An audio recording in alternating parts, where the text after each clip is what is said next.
కీర్తనలు 26వ అధ్యాయము. యెహోవా, నేను యథార్థవంతుడనై ప్రవర్తించుచున్నాను. నాకు తీర్పు తీర్చుము. ఏమియూ సందేహపడకుండా యెహోవా యందు నేను నమ్మిక ఉంచియున్నాను. యెహోవా, నన్ను పరిశీలించుము, నన్ను పరీక్షించుము. నా అంతరింద్రియములను, నా హృదయమును పరిశోధించుము. నీ కృప నా కన్నుల ఎదుట ఉంచుకొని ఉన్నాను. నీ సత్యమును అనుసరించి నడుచుకొనుచున్నాను. పనికిమాలిన వారితో నేను సాంగత్యము చేయను, వేషధారులతో పొందు చేయను. దుష్టుల సంగము నాకు అసహ్యము. భక్తిహీనులతో సాంగత్యము చేయను. నిర్దోషినని నా చేతులు కడుగుకొందును.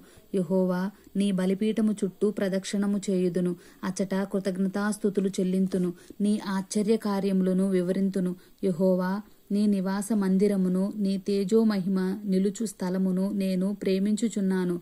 పాపులతో నా ప్రాణమును చేర్చకుము, నరహంతకులతో నా జీవమును చేర్చకుము.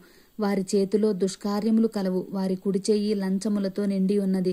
నేను యథార్థవంతుడనై నడుచుకొనుచున్నాను. నన్ను విమోచింపుము, నన్ను కరుణింపుము. సమభూమిలో నా పాదము నిలిపియున్నాను. సమాజములలో యెహోవాను స్తుతించెదను. ఆమేన్.